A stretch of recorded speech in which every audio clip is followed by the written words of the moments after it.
Good morning class. आज हम करने जा रहे हैं चैप्टर ऑप्टिक्स, यूनिट 6।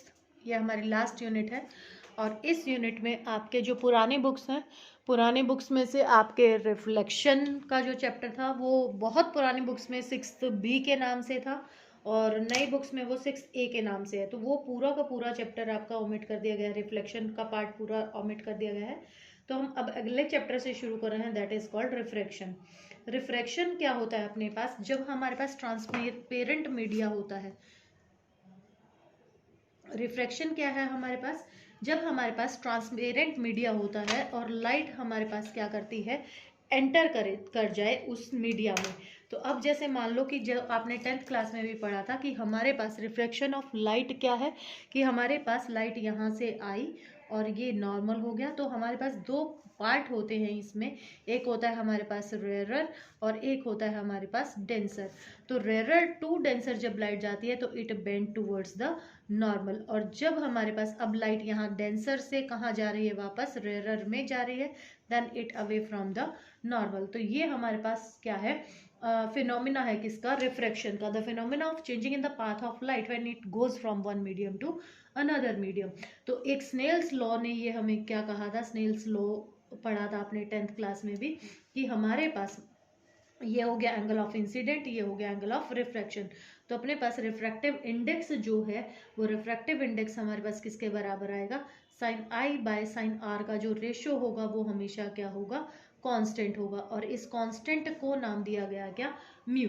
अब मान लो कि मैं कहूं कि मेरे पास जो रिफ्रैक्टिव इंडेक्स है, वो रिफ्रैक्टिव इंडेक्स हमारे पास क्या है, जो रिफ्रैक्टिव इंडेक्स है अपने पास, वो अपने पास किसके बराबर है? μ1 के बराबर है। पहले वाला ये μ1 था इसका रिफ्रैक्शन, और इसका क्या था?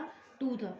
तो अपने पास μ2 अपॉन μ1 किसके बराबर होगा? Sine I by sine R के बराबर होगा। ठीक है, तो और इसको क्या लिख सकते हो, और इसको इस तरीके से लिख सकते हैं, इस फॉर्म में भी आपको आ सकता है। तो इसका मतलब क्या है जो ऊपर लिखा जाता है? तो इसका मतलब होता है refractive index of medium second with respect to first medium के with respect to second medium का क्या है? ये रिफ्रैक्टिव इंडेक्स है। अगर इसको उल्टा कर देंगे तो यानी कि μ1 अपॉन μ2 लिखूं तो ये भी उल्टा हो जाएगा, ये हो जाएगा sine R by sine I. तो ये हो जाएगा refractive index of medium 1 with respect to second, और इसको कैसे लिखा जाएगा? इस तरीके से लिखा जाएगा। ठीक है, और हम क्या कर सकते हैं, जो आपने 10th क्लास में पढ़ा था, 10th क्लास में आपने क्या पढ़ा? स्पीड ऑफ लाइट से पढ़ा था। तो ये हमारे पास क्या होता है? Mu equals to c by v भी होता है। सी मतलब द वेलोसिटी या speed of light in air और vacuum divided by the speed of light और इन मीडियम, एनी मीडियम। तो हमारे पास ये वैल्यूज भी होती हैं। तो हमारे पास ऑप्टिकल डेंसिटी और मास डेंसिटी दोनों अलग अलग चीजें हैं। मास डेंसिटी का मतलब होता है अपने पास कि हमारे पास कितना मास है पर यूनिट वॉल्यूम, हमारे पास कितना मास है, that is called mass density. Optical density क्या होती है अपने पास? यानी कि ऑप्टिकली हम उसमें से कितना देख सकते हैं। अब अगर मैं आपको यहाँ पर एक एग्जांपल दूं कि जैसे मैंने यहाँ पर कोई तारपीन ऑयल ले लिया या मैंने केरोसिन ऑयल ले लिया, तो हमारे पास जो ऑप्टिकल डेंसिटी है वो तारपीन ऑयल की कम है विद रिस्पेक्ट टू वाटर, जबकि मास डेंसिटी जो है अपने पास वो मास डेंसिटी ऑफ तारपीन oil is less than the water. तो मास ज्यादा होगा तारपीन का किससे? वाटर से। लेकिन ऑप्टिकल डेंसिटी जो है अपने पास, मास इससे कम होगा, तभी तेल जो है वो वाटर पर तैरेगा। लेकिन अगर ऑप्टिकल डेंसिटी देखा जाए तो वाटर ज्यादा क्लियर होगा, उसमें ज्यादा आर पार देख सकते हैं बजाय कि तारपीन ऑयल के। तो ये अपने पास दोनों अलग अलग चीजें होती हैं। तो स्लैब के लिए रिफ्लेक्शन आपने कर ही चुके हैं अपने पास, तो ये आई थिंक करवाने की जरूरत नहीं है। तो इसमें एक चीज आती है अपने पास क्या? रियल डेप्थ, इसका प्रैक्टिकल भी कराया था मैंने आपको, एंड एपरेंट डेप्थ, जो रिफ्रैक्टिव इंडेक्स निकाला था हमने लेंस से। इसकी एक कंडीशन है अपने पास कि जब हमारे पास लाइट कहीं कहाँ से चल रही हो, डेंसर मीडियम से चल रही हो। तो यहाँ से मैंने मान लिया कि ये मेरे पास इसका बॉटम था, जो मैंने एक क्या लिया है, कोई भी टैंक लिया है। तो यहाँ से मेरे पास लाइट चली और यहाँ टकराई, यहाँ आ गई। अब लाइट क्या कहाँ जा रही है, डेंसर से कहाँ जा रही है लाइट, रेयर में जा रही है, तो it away from the normal. अब ये नॉर्मल के, तो ये जब इसको पीछे मिलाएंगे, यहाँ आई है ऑब्जर्वर की, यहाँ पीछे मिलाया तो कहीं यहाँ दिखा, तो यानी कि ये बॉटम यहाँ दिखाई दिया। अब मैंने मान लिया कि यहाँ से यहाँ तक जो टोटल हाइट थी वो कितनी थी, x थी, और ये जो है ये कितनी है, y। तो ये जो होती है x तो हमारे पास कहलाएगी क्या, रियल डेप्थ, और ये कहलाती है अपने पास अपरेंट डेप्थ। ठीक है, तो इसको निकालने का फॉर्मूला क्या है, अब यहाँ पर देखो मैं इसको नाम दे देती हूँ। ये इमेज बनी थी अपने पास, ये ऑब्जेक्ट थी, तो ये कोई A हो गया अपने पास, और इसको नाम दे देते हैं B। ठीक है, अब इंसिडेंट एंगल कौन सा है, ये इंसिडेंट है, तो इसके साथ ये इंसिडेंट बना, और ये हमारे पास R हो गया, ये भी हमारे पास वही दो पैरेलल लाइंस कट कर रही हैं और एक ट्रांसवर्सल उनको कट कर रही है, कॉरेस्पॉन्डिंग एंगल्स हो गए। तो यहाँ से अगर मैं ट्रायंगल लूँ तो अपने पास sine of i in triangle OAB ये लिखूँ मैं, तो हमारे पास क्या हो गया, साइन आई जो होगा वो बराबर होगा किसके, AB divided by OB। Similarly sign of R हमारे पास किसके बराबर होगा, AB बटे IB। अब अपने पास क्या हो गया, sine I by sine R, ये तो किसके लिए था अपने पास, सेकंड का विद रिस्पेक्ट टू 1। अब अपने पास लाइट कहाँ से चल रही थी, डेंसर से, तो डेंसर से चल रही थी, तो क्या हो जाएगा, sine R by sine I equals to, इसको डिवाइड कर दें तो AB बाय IB इंटू उल्टा हो जाएगा OB बाय दिस, तो इससे ये कट गया। तो अपने पास क्या आ गया, रिफ्रैक्टिव इंडेक्स क्या आ गया अपने पास, x बाय वाई, तो ये वैल्यू आ जाएंगे अपने पास। तो यहाँ से अपने पास air with respect to water जो होगा अपने पास वो किसके बराबर आ जाएगा, y बाय एक्स के। तो इस पर 2 नंबर का छोटा न्यूमेरिकल आपको आ सकता है। सनसेट सनराइज जो है ये आपको पता ही है।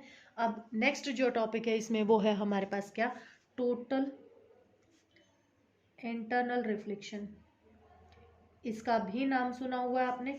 टोटल इंटरनल रिफ्लेक्शन क्या होता है कि जब ये एंगल, ये जो इंसिडेंट एंगल है, एंगल ऑफ इंसिडेंट अगर ग्रेटर हो जाता है किससे, क्रिटिकल एंगल से, ये मीडियम टू मीडियम क्या करता है, वेरी करता है।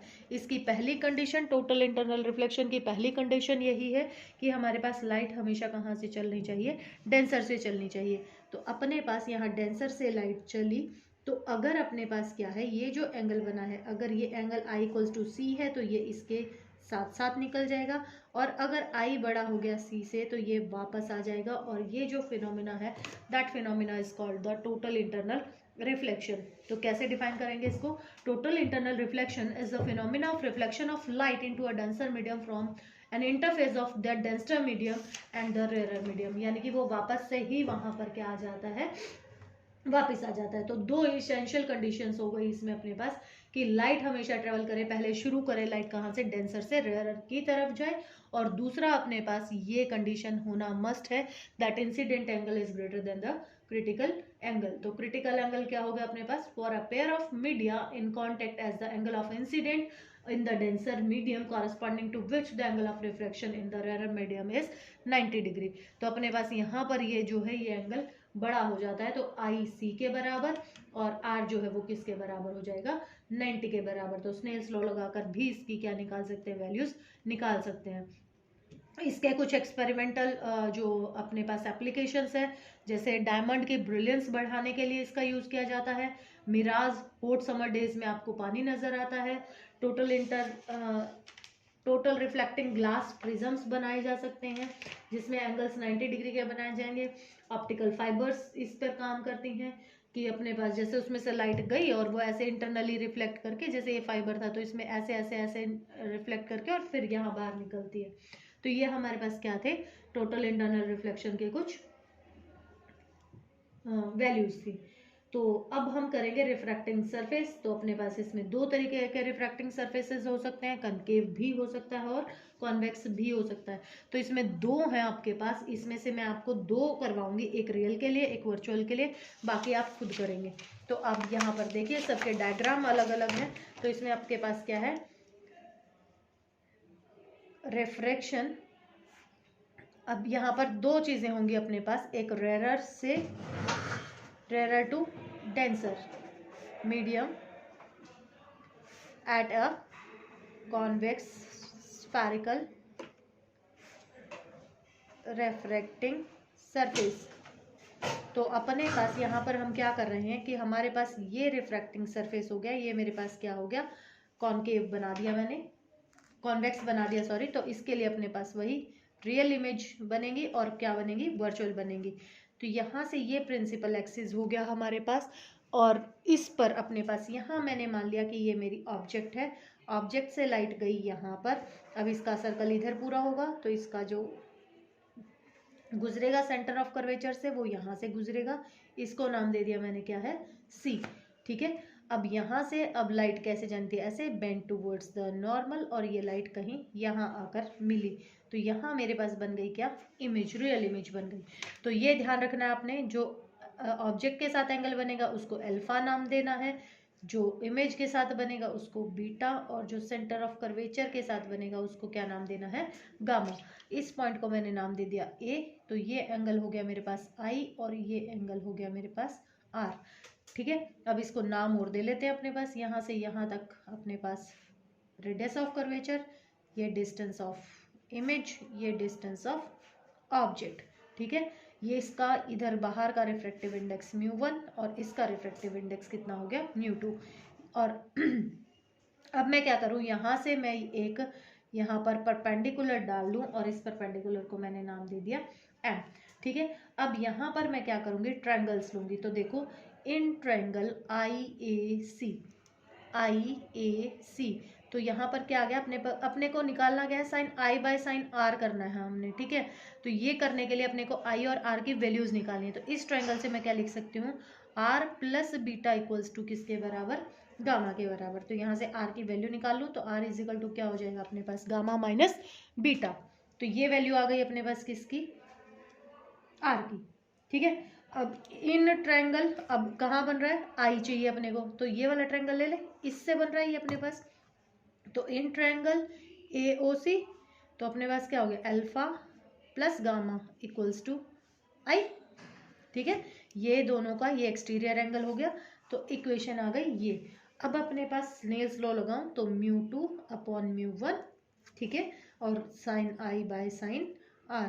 अब एंगल्स बहुत छोटे हैं, तो इसको रिप्लेस कर देंगे इससे, I बाय R से। तो क्या बन गया, μ1I equals to μ2 R, cross multiply कर लिया हमने। अब वैल्यूज पुट करो, μ1 alpha plus gamma equals to μ2 gamma minus beta. अब एक फॉर्मूला क्या था आपने, थीटा इज इक्वल टू किसके बराबर होता है, आर्क बाय रेडियस के बराबर होता है। अब आर्क, ये जो परपेंडिकुलर हमने डाला था ना, ये अपनी क्या हो गई आर्क, और रेडियस क्या हो जाएगी, the respective distance from that angle. तो μ1 इज इक्वल टू, तो अल्फा के लिए देखो क्या हो गया, AM बटे MO, तो क्या हो गया AM by MO, plus gamma के लिए क्या हो जाएगा, AM बाय MC। ठीक है, इक्वल्स टू μ2 AM, फिर से गामा है MC, और माइनस AM बाय MI। अब क्योंकि M बहुत पास है किसके, इसको नाम दे दें पोल, तो ये बहुत पास है पोल के, तो जितने भी डिस्टेंसेस हैं हम वो पोल से मेजर करते हैं क्योंकि, तो M को रिप्लेस कर दें किससे, P से। तो क्या वैल्यू आ गई, μ1 AP by PO plus PM, ये गलत कर दिया हमने, M को रिप्लेस करना था हमने, तो ये हो गया AP ही हो जाएंगे ये सारे के सारे, PC इक्वल्स टू μ2, ये हो गया अपने पास AP by PC minus AP by PI। AP throughout क्या हो गया, कैंसिल हो गया। और अब इस पर हम क्या लगाएंगे, एक बार इसको सॉल्व करके अब इस पर क्या लगा देंगे, साइन कन्वेंशन लगा देंगे। तो इस पर साइन कन्वेंशन लगाने के लिए अब यहाँ पर देखो अपने पास यहाँ पर क्या वैल्यू आ गई, μ1 वाले पहले इकट्ठे कर लेते हैं अपन।